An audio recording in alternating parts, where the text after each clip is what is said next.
I have the honor and the privilege to welcome our keynote speaker today. This woman is amazing. I started, does everybody follow UCLA gymnastics? Okay, they're one of the most followed teams in the country. And I kind of started looking at their social media. This was a long time ago, a couple of years ago. And I found this woman who was their coach, Coach Valorie Kondos.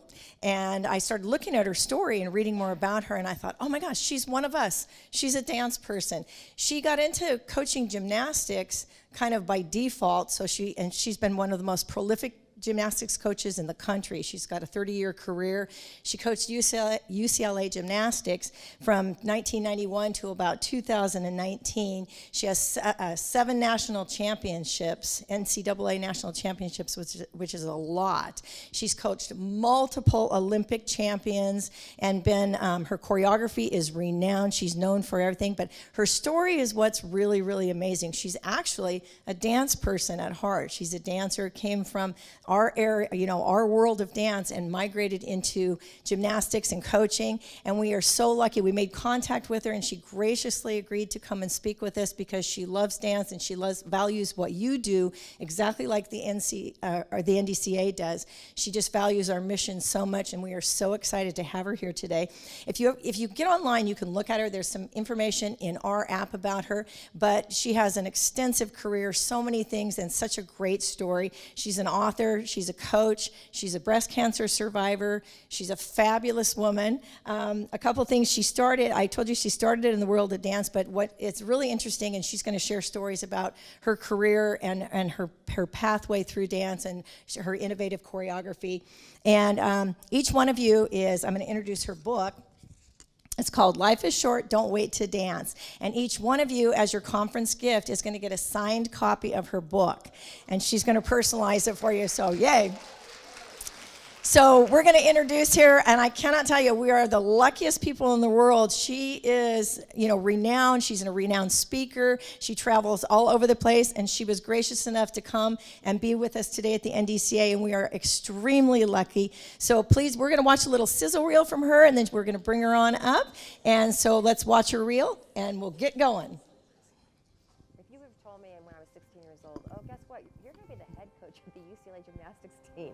That would be like going to the moon. I was dancing with the Washington, D.C. Ballet. I was 22 years old, and I heard UCLA needed a dance coach for the gymnastics team. I got a call to come into the athletic director's office, and she says, we're making a change with the head coach, and we would like for you to be our new head coach. Wow.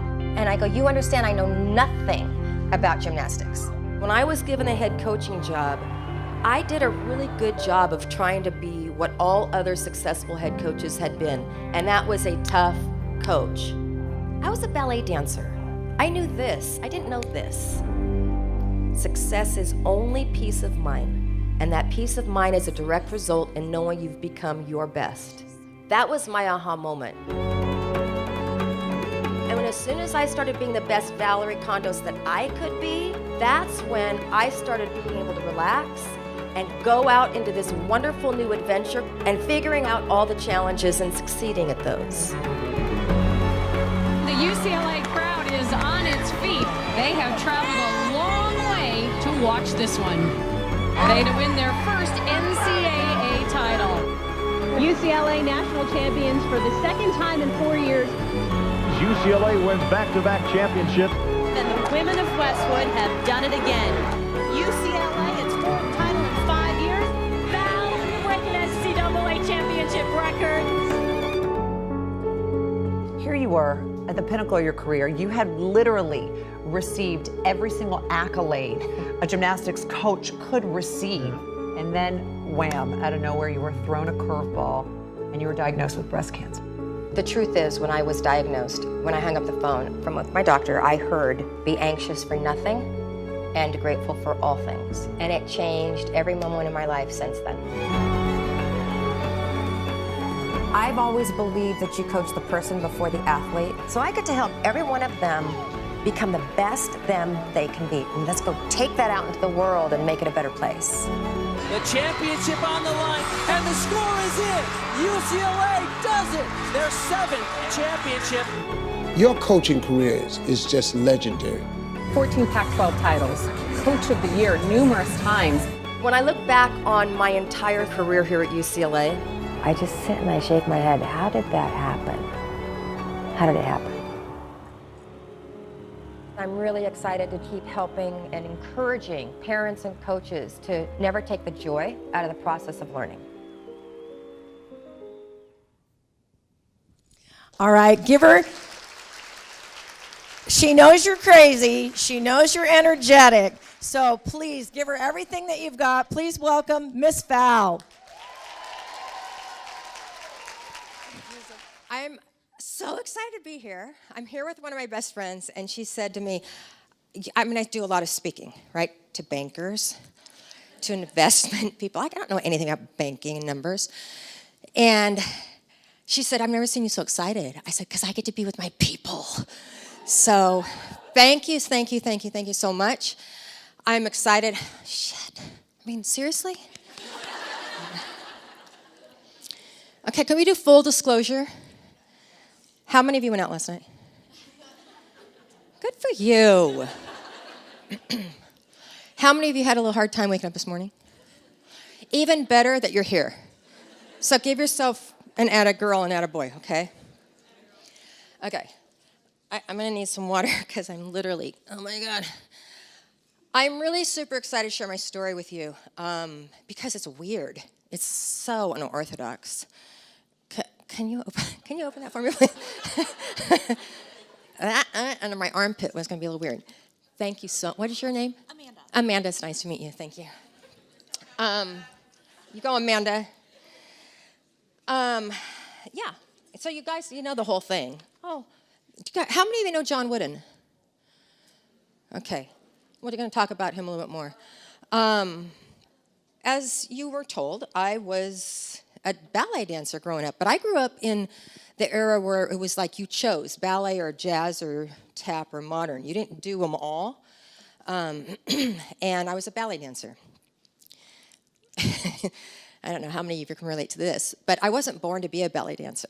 I can't tell you how many times I went to auditions and you're like this, and they go, oh, your head is too big, your neck is too short, you have no turnout, you have no flexibility, and your feet are too small. And I'm sitting there going, what am I supposed to do about all that, But I love to dance, and so thankfully I just said, I don't care, I'm going to figure it out. And at a high school, I danced professionally, ballet, and I actually got roles. I didn't get tutus, but like in Peter and the Wolf, I got to be the wolf, so things like that. Did you just hit her? Were you Peter? Were you the wolf? No. Okay. Yeah, I loved it. But I was 22 years old, and I really missed school. I love learning. I'm a lifelong learner, and I love the heads that are going like that. I believe that we should learn till the day we die. Because when we stop learning, we're basically dying. Our brain is dying. So I was in Washington, D.C. I was going to start. I never had a season with the Washington Ballet because I heard that UCLA needed a dance coach for their gymnastics team. And all I heard was UCLA and dance. And I was like, oh, that's me. So how am I going to do that? And this is like the first lesson that when I'm speaking, especially to young people, I really want to get across is that I had no trepidation and fear in picking up the phone, figuring out who the head coach was, and making the ask. In the world of athletics, they say you miss 100% of the shots you don't take. And I just called him up. I said, I have 17 years of classical ballet training. I can choreograph. And I'll never forget when he said to me, we don't have a full scholarship for you, but if you've not gone to school, rewind. We don't have a salary for you, but we can give you a full scholarship. I was like, done and done. And I called my parents, and I retired like that, and I moved to Los Angeles. And that was 1982, and I have been there ever since. And I had all that career and all those accolades and championships and blah, blah, blah. And how did it happen? Like I say in my video, how did it happen? Because I wasn't afraid to make the ask. So here I am tooling along with one of the best gymnastics programs in the country. It was really fun because we trained with the men at that time. And we had 3 of the 1984 Olympic men on our team, Mitch Gaylord, Peter Vidmore, and Tim Daggett. And they were really cool. Like, they asked me for performance quality, like, how can I make my floor better? I thought that was really cool. If this goes down my dress, you're not going to see it. That's why I wear this dress a lot. So I graduate with a degree in history, and I wanted to go be a journalist. And the athletic director calls me in her office, and she says, we're going to be making a change with our head coaching position, and we would like for you to be the new head coach.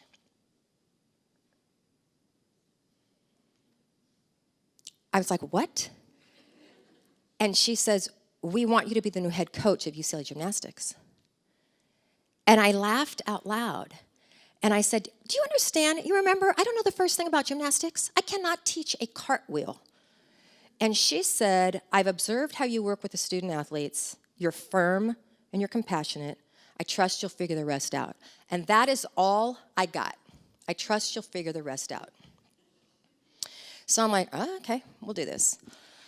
So I'm at UCLA, and tremendous talent. So what do? I do the only thing I thought was prudent to do. I mimic other coaches who have been successful. Now, remember, in the world of athletics, success is winning. It's all about winning. That's why, fast forward to 2 years ago, I did a TED Talk begging the question, is all winning success? No, it's not, but I didn't know that then.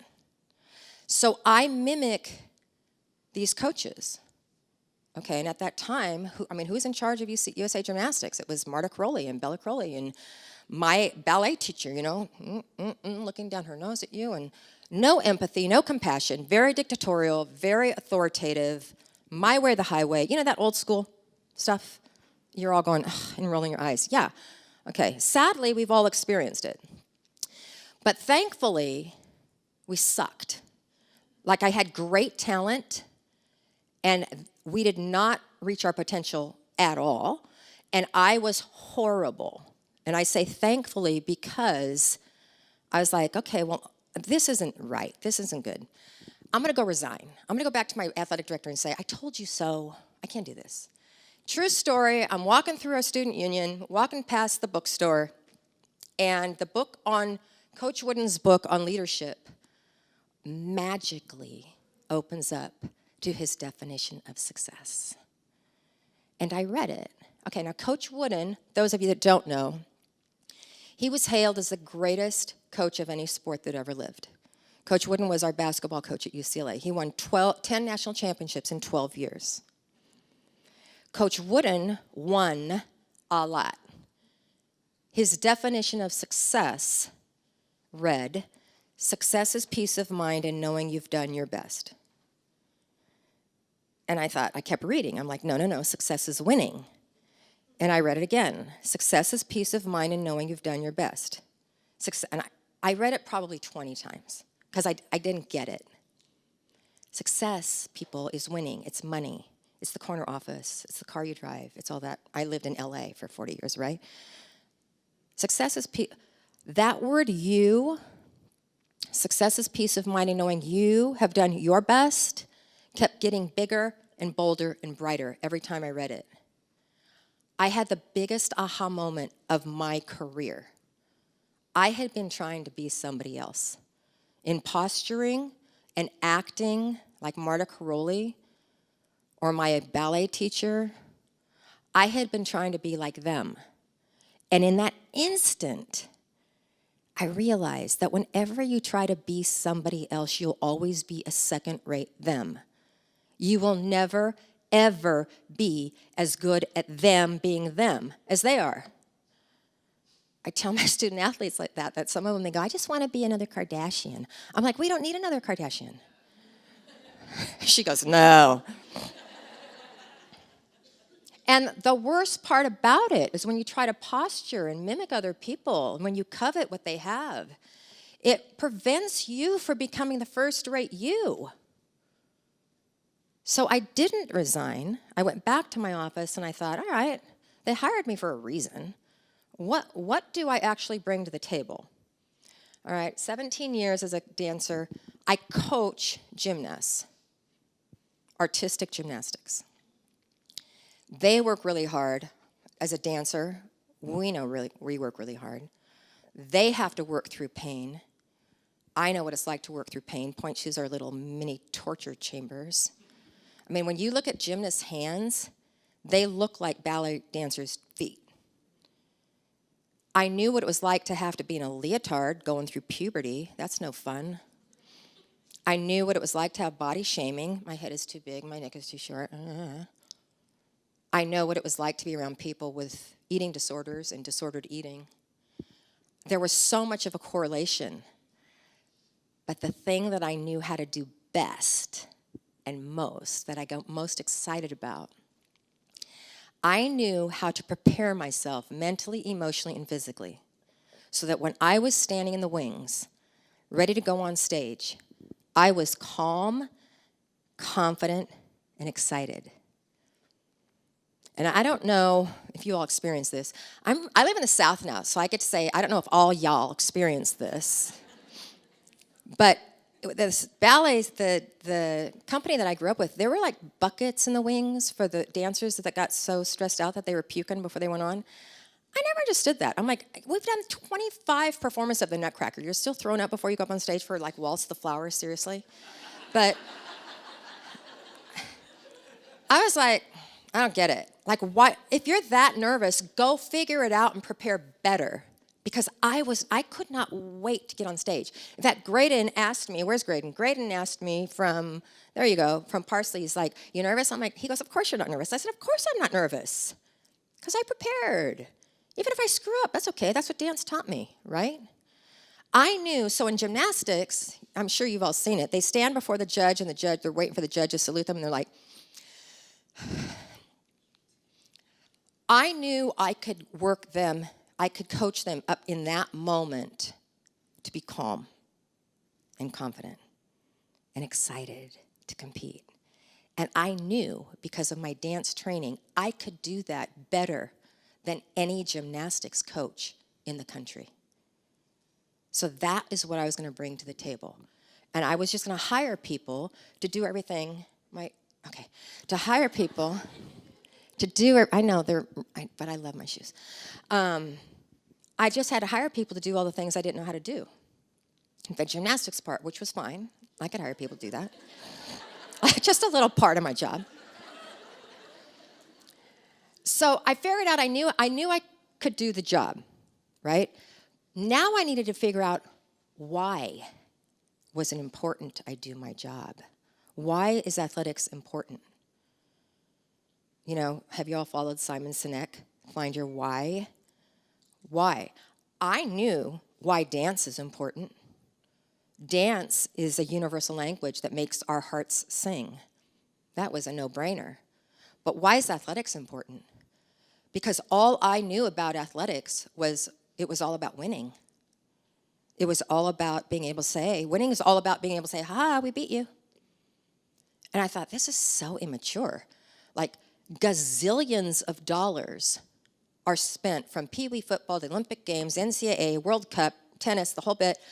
How many, oh my God, dollars are spent on being able to say, ha-ha, we beat you?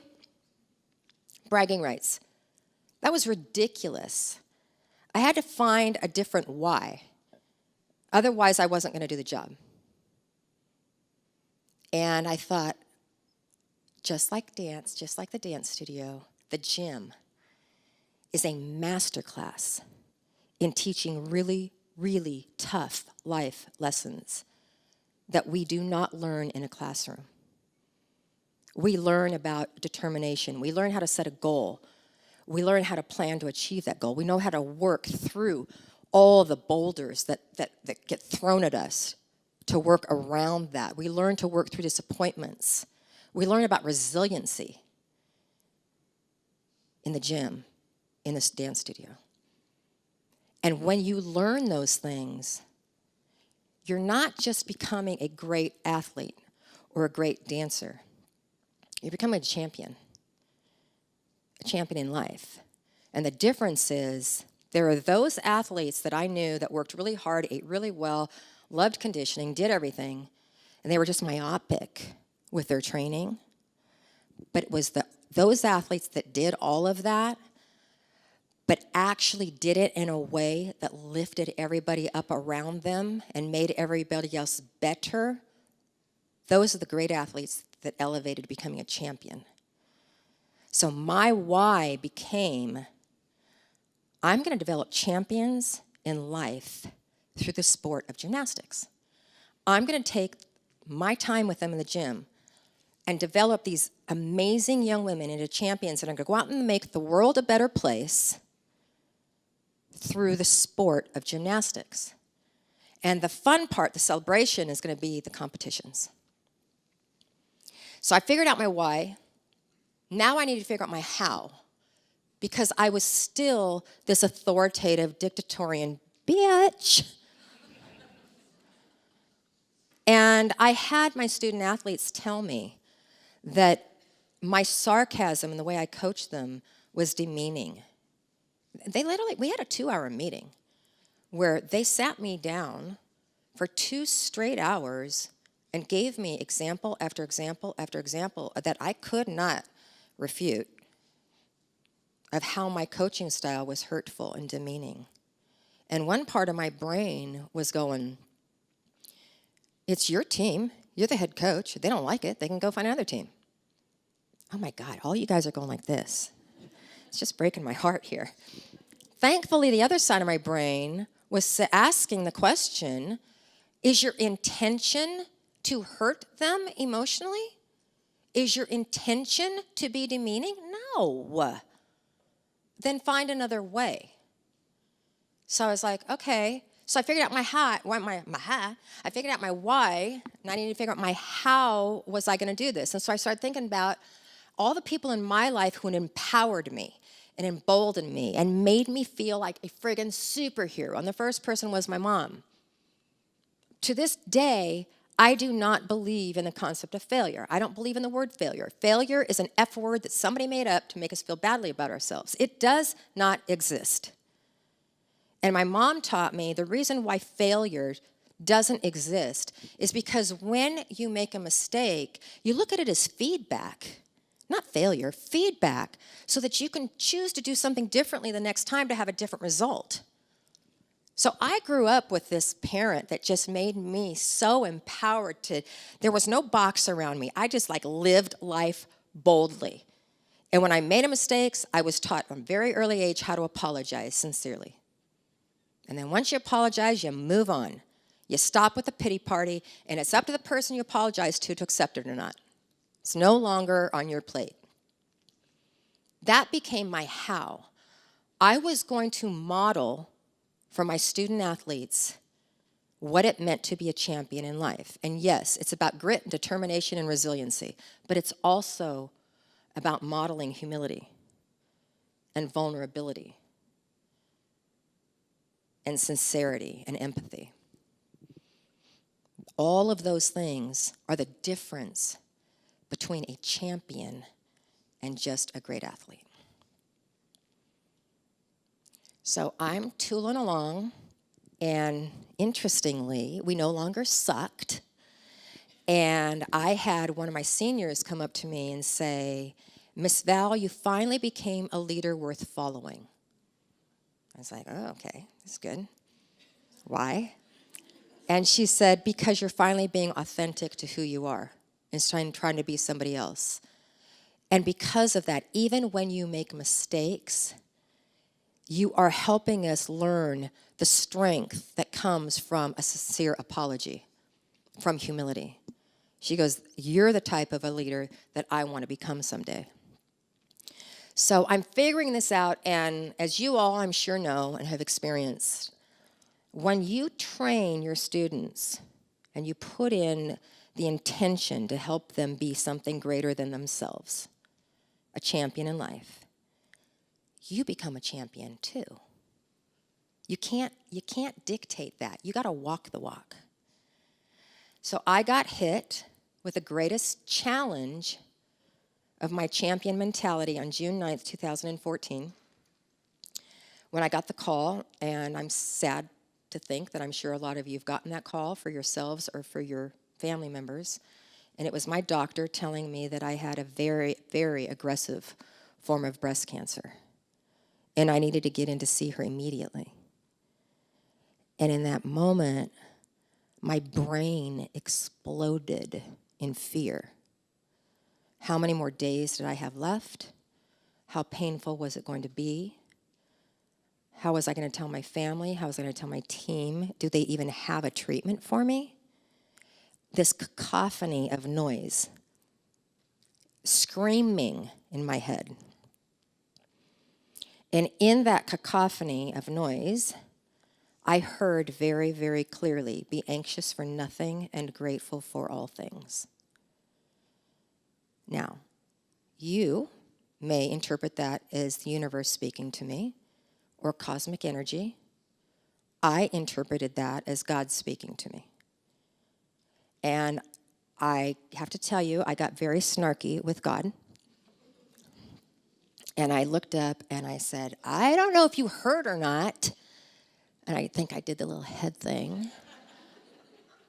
But this be anxious for nothing thing isn't sitting really well because I just got diagnosed with she said, a very aggressive form of breast cancer. So be anxious for nothing, I don't get that right now. And I heard it again, twice. My husband said God told me twice so that I would pay attention and listen. So I went home and I told my husband the not so great news about the breast cancer. And then I told him, I said, get this. I heard be anxious for nothing and grateful for all things. And my husband, raised Southern Baptist, goes, yeah, my love, it's from the Bible. And I was like, I grew up Greek Orthodox. I know that's no excuse, but that is my reason. Our Bible was in Greek. I don't read Greek. He goes, go look it up. I'm like, okay. So I went and looked it up. Sure enough, in Philippians, black and white, it says, be anxious for nothing, and then paraphrased, and grateful for all things. This was a commandment. I heard this before I ever read it. And in that instant, I chose to obey. But I did not know how I was going to obey because I was still scared out of my ever-loving mind. So I went to my doctor the next day. I thought it was very odd that she greeted me with this big smile on her face. And she said, if you got diagnosed 10 years ago, which is not that long ago, we had nothing for you. I would say, I'm sorry. You need to go get your affairs in order. But because you're diagnosed in 2014, if you choose, I love that word, choose, if you choose to get chemotherapy for a year, and if you choose to have surgery, we know it's going to work. That's how I knew I was going to obey the commandment of not being anxious was through gratitude. I did not have to get chemotherapy. I got to get chemotherapy because I lived at a time that had the chemo, and I live in a country that has the chemo. And thankfully, I had health insurance could help me pay for the chemo. I got so excited for the opportunity to get chemotherapy. I called it going to my chemo spa because a spa is someplace you go to get better. Switching that one word, have to get to, changed my entire experience with cancer. I'll never forget when I told my team that I had breast cancer and that it's going to be a long road. And they got very sad. I was like, and I explained to them, but listen, guys, I get to get chemotherapy. And as I'm explaining this whole life concept of switching that word have to get through gratitude and the importance of gratitude and the whole bit, they're not paying attention to me because they're looking at my boobs. And then I had a brilliant thought. You know, I'm talking to 18 to 22-year-old women. We're all told to do the self-breast examination and that you're going to feel a little round, hard pee. I did not feel a little round, hard pee. Mine was on the side of my breast, and it felt like a long, pulled muscle. And I thought, oh, how great is this? for them to be able to feel what a malignant tumor feels like. So I invited them to feel the tumor. One by one, they come up, and the first girl comes up, she goes, "Oh my God, I can't believe I'm feeling Miss Val's boob." And I'm like, "Stop, you're not feeling my boob.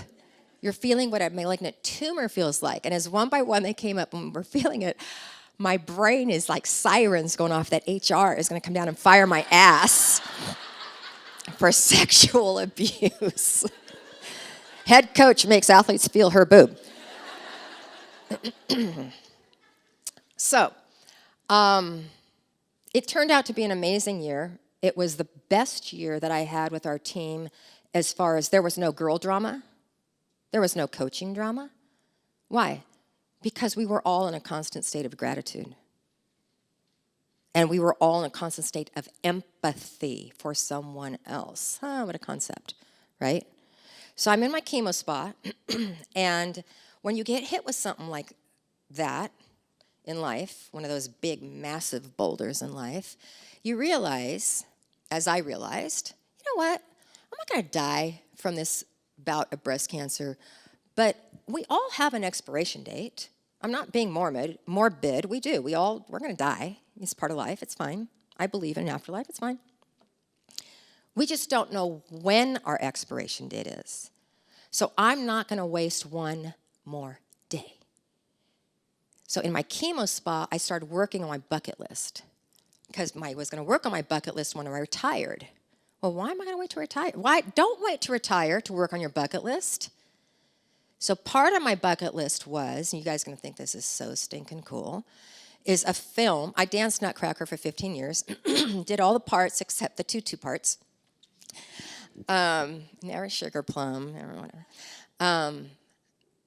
I'm going to develop an urban nutcracker, and I've wanted to do this for 20 years, and I wanted to bring the classics of Tchaikovsky to the streets, like the back streets of LA, with all the street performance arts. And I'm hell-bent on getting this done. So I start writing the treatment for that, and I got that done. Then I started writing my book, Life is Short, Don't Wait to Dance. Obviously, dance is a metaphor for anything that makes your heart sing.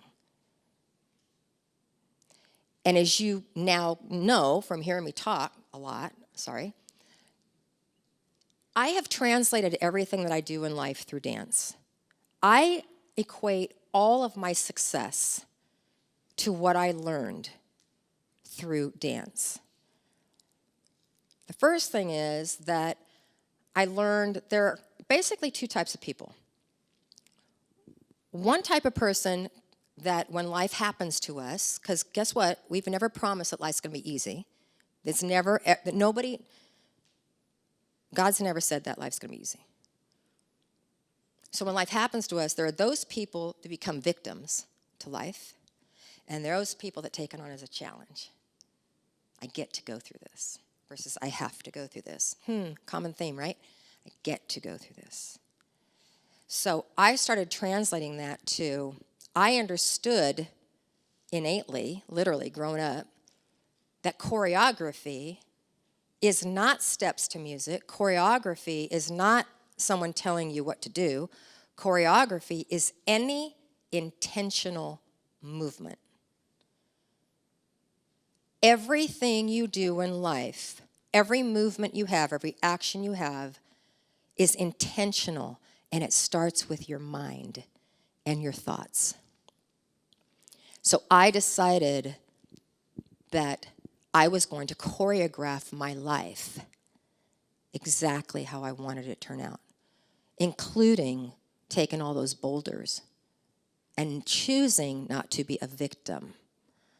One of my student athletes came to me 2 years ago when the Larry Nassar scandal hit, and she told me that she realized the night before that she'd been sexually abused by Larry Nassar. And she said, "But I'm not a victim." I said, "Were you sexually abused?" And she said, "Yes." I said, "Then would you agree you were victimized?" She said, "Yeah, I was victimized, but I refused to live my life as a victim." I said, "Great." And to this day, she is taking that experience and turning it around and making it something that empowered her in her life. In fact, we won the national championships that year.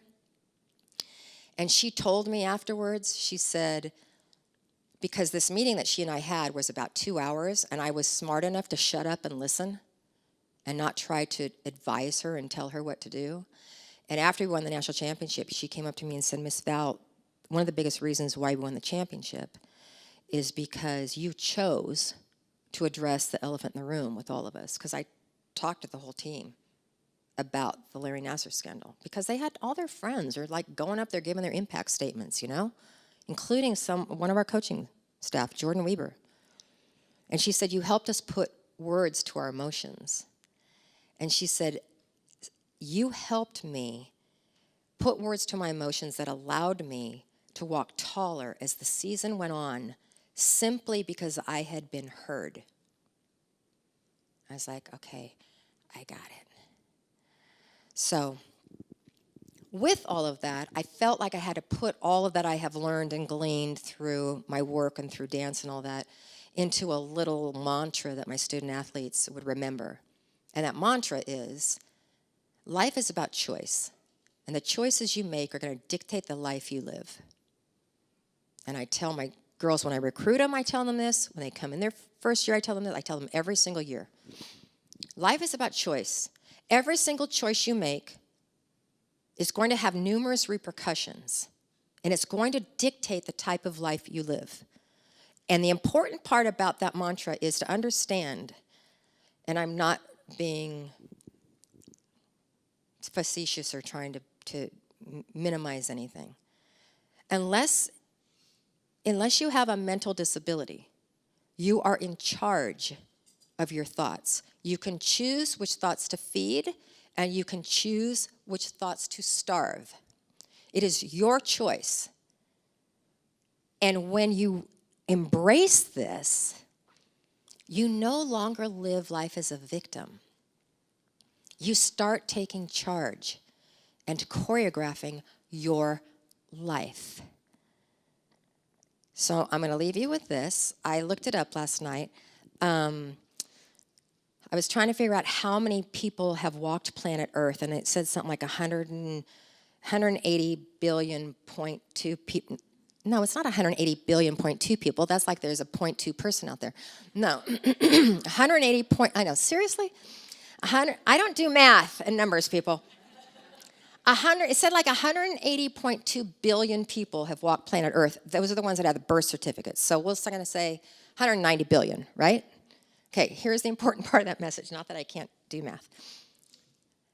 In all of those 190 billion people that have walked planet Earth, there has never been another you. And when you die, there's not going to be another you, ever. You're here for a reason. Even if you are an identical twin, there's a part of your DNA that is different. You are unique. You are very special. You're here on this earth for a reason. And whether you affect 10 people in your time on earth or 10,000 people, it doesn't matter. What matters is that you recognize that light inside of you.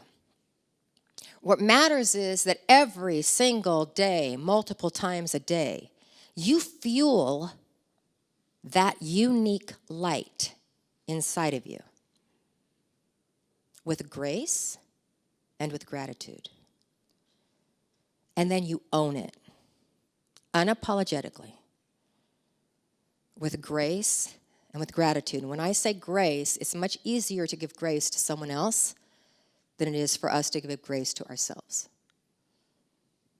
So you fuel it, you own it, then you share it. You share your light with everyone with grace and gratitude, regardless of how they treat you.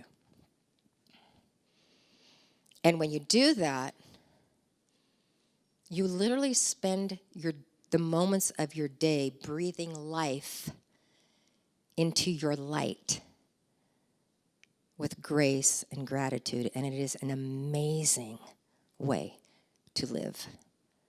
Thank you.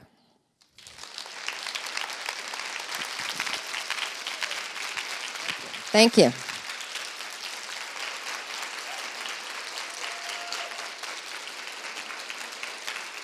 Thank you.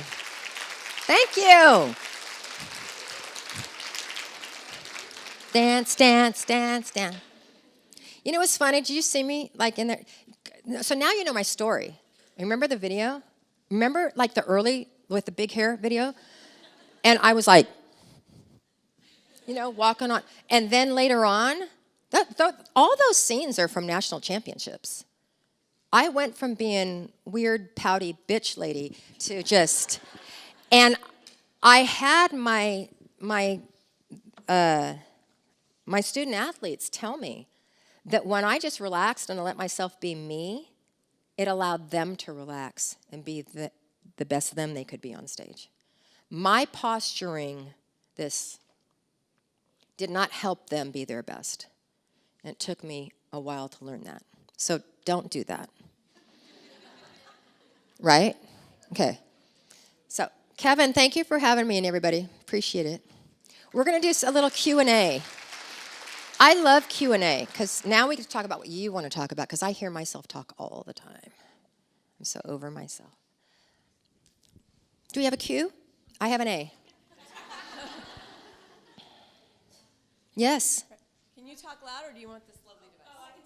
Oh, I can talk loud. Okay. Oh, I can talk loud. I know you. I love what you started with like the definition of success. How would you recommend teaching that and changing that mindset in your athletes? Oh, that's really good. How do you teach definition of success in your athletes? And that's such an important question nowadays. I'm going to tell you why. I'm teaching a graduate school class at UCLA on transformative coaching and leadership. And it wasn't too long ago when that this shift started in coaching and parenting and teaching, going from authoritative to more of an empathetic way of teaching.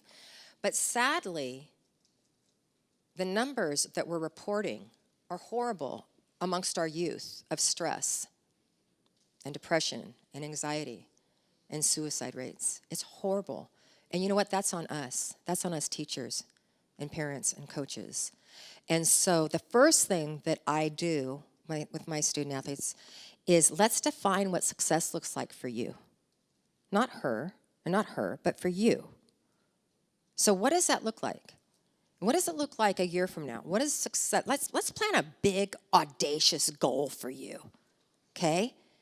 Now let's break it up into the months and then the weeks. And then what are you going to do today to get 1% better toward that goal?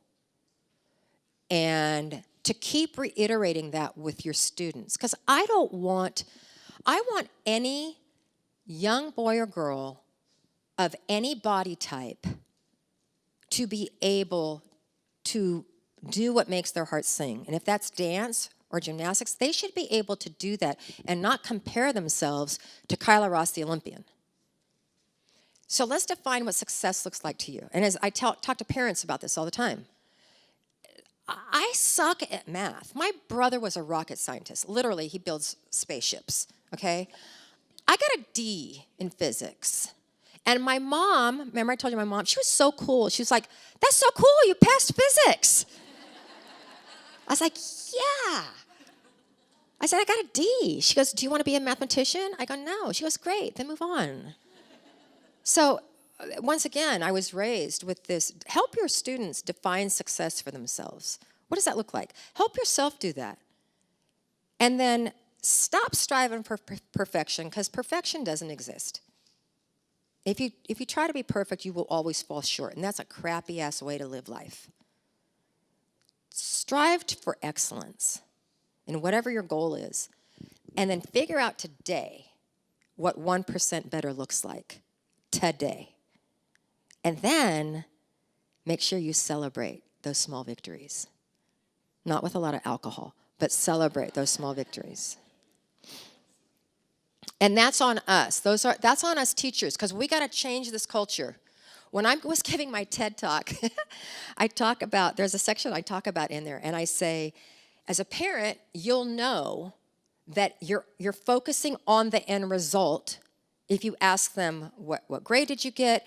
How many points did you score? Did you win the game? And if you really, as a parent, are excited about helping your child develop into a champion in life, you will ask them about the process. What'd you learn today? Did you figure out how to work hard at that thing that you really don't like to do? Did you help a teammate? And after my TED Talk, this wonderful, beautiful woman came up. She was an Asian woman. And she said, Miss Val, I am your typical tiger mom. I said, okay. And she said, when you were asking us, do you ask about what grade they get? Did they win? She goes, I was going, yes, I do. I was so proud of myself. And she said, then I realized I shouldn't do that. I said, no, let's not do that anymore. She said, okay, thank you. I said, you're welcome. Next question. You guys are fun. I love your hair. Like, that is fabulous. When I started speaking, I was like, okay, get your words back, because her hair is really cool. I have a question. Yep.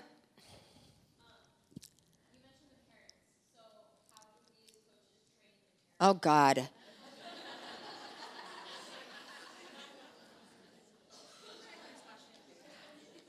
Yeah, okay. Is the dance mom thing real? All your eyeballs went like that. That is, you know what? That is the $100 million question. And change does not happen in life unless it happens through education. And so, sadly, I feel like we need to educate these parents as to what the stress that they're putting on their child is doing to them. And we need to show them that. It has been proven that more kids drop out of dance, extracurricular activities on the car ride home. Because that's when they're just in this little metal box with their parent and they can't get away. And their parent is just drilling them. But when I recruited an athlete, I actually spent more time talking to the parents than I did the student athlete and explaining to them what success was going to look like for their daughter. And we had a gymnast whose father was a professional football player, and when she didn't hit her vault, he was massive. He'd sit front and center. He would get up and huff and walk out of the arena, and like all eyes were on him. And she ended up quitting.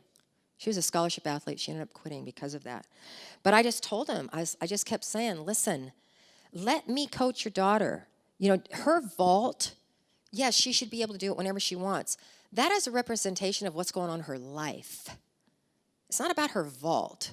It's about what is going on in her life that we need to help her manage the stress of what's going on.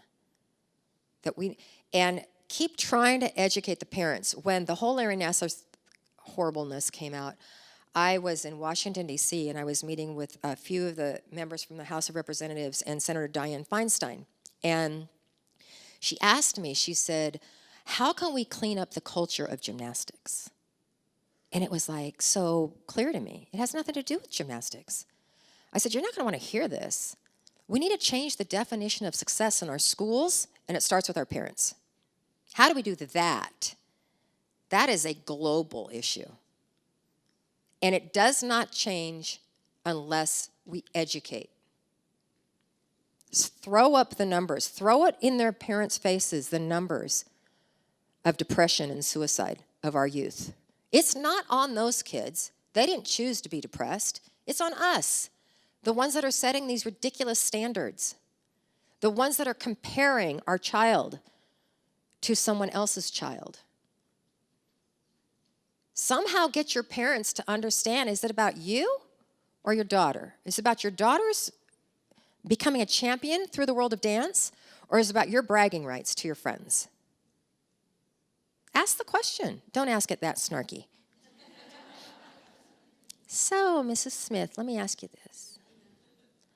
And I wish I had a better answer for that, but the only time we had substantial change what I did at UCLA for all those years was through education.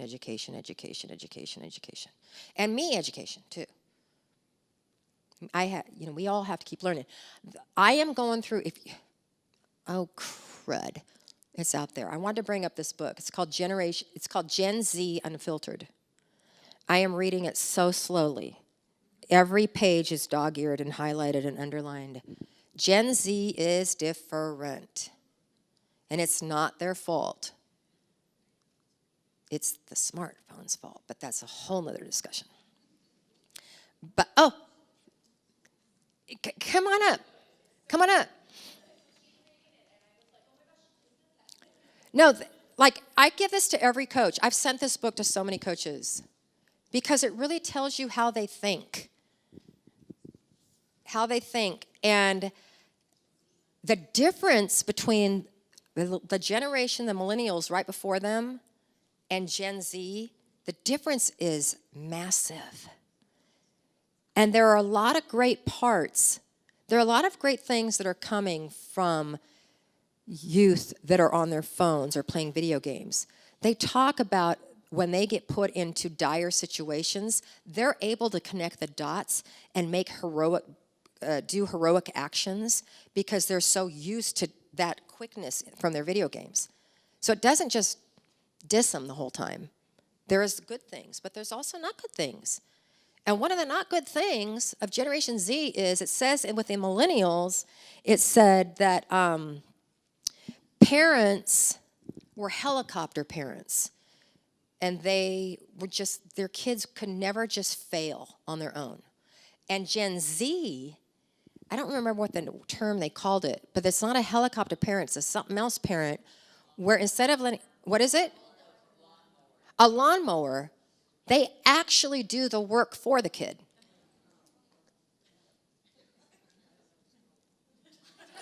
What'd you say? I know, I didn't either. Do your shit for them. Right. Exactly. It's ridiculous. But all of our lives are so crazy. It's like it's so much easier now just to say, just let me do that. And in that book, I just got through reading a little story about the little boy, or I don't know, little boy or little girl, who said, my mom gets on my case for being on my phone so much, but when I come home, she's on her phone. She's on Facebook, even when she's making dinner. And I want to have a conversation with her, but she's on Facebook with her friends. So it's, it's like what I said. If you want to develop champions in life, you got to be a champion. You got to model that behavior. And so as teachers, you got to be very conscientious of modeling that behavior and not being a hypocrite. And when an athlete or a dancer is talking to you, do you call the cheer team, are they athletes or are they dancers? Athlete, both? I want to be that person. You got to put your phone away. And if it rings and dings and all that, you go, oh, I'm so sorry, let me silence my phone. Model the behavior you want your youth. Model that behavior for them. Model that behavior when you're around the parents. And if they've got their phone right here, say, excuse me, I'm going to put my phone away so I can have a meaningful conversation and really listen to what you're saying. Oh, something I learned a few years ago. When you talk about listening, when you spell out the word listen and you rearrange the letters, it spells silent. I know, right, huh? She goes, oh, yeah. You're not really listening if in your mind you're trying to think of your next response. Silence your mind to truly not just hear what the person's saying, but feel what the person's saying. It is one of the greatest gifts we can give another human being. Great questions. One more? Do we have another question? Yep. Okay, hold on 1 second. There's a mic. I'm kind of catching every other word. That's part of the problem. There's a mic right. Oh no, there's a camera right there. No, you are, and your hair's stunning. It's blonde and gold. So what I'm trying to say is, now I'm really loud. That was kind of scary. Basically, as a dancer growing up, the harder you work, the more hours you put in, the education that you're gaining is really what has developed, I would say, kind of a lot of the people that are in this room today. So for our younger generation, I'm seeing a lot of students come in where they want to be successful but don't want to put in the work, and then their parents are like, oh, my kids are so successful and they're so great and they're so this, and then it's like, okay, they're 4, and they think that they're like a principal dancer. What would you say from a coaching perspective, how we can continue to get through them and be like, it's not just what you want, it's what you do. Like, don't tell me, show me kind of. To the athlete, the dancer, or the parents? Both. Both. Oh, gosh. First of all, I love, like, my whole office had all these stickies of sayings. The only place where success comes before work is in the dictionary. I love that saying. Continue to set really challenging goals that are attainable through hard work and sacrifice. Don't make it easy. Hard goals. Talk to them about 1% better looks like. What does 1% better toward that goal look like? So it's like, I was never flexible. And my mom would say, well, you keep complaining about not being flexible, but I don't see you doing anything about it. It's like, So she said, she didn't even know what she was talking about. She wasn't a dancer. She was like, you know what? I think it would be rather monotonous for you to sit there in the splits for 30 minutes. So why don't you do like 3 or 4 minutes of stretching 5 times a day? I find out later that's the best way to get flexible, right? But she helped me craft. It was a really hard goal because I'm not naturally flexible. And she helped me craft the little milestones of success that I could use. And even if I didn't see that I was getting more flexible, she would say, did you do the 5 minutes? Did you do the 5 times today? Yay, high five. Awesome, let's go do something else. The other thing, which is super hard for parents, and I always tell them, don't talk to them about dance at home. Don't talk to them about dance in the car.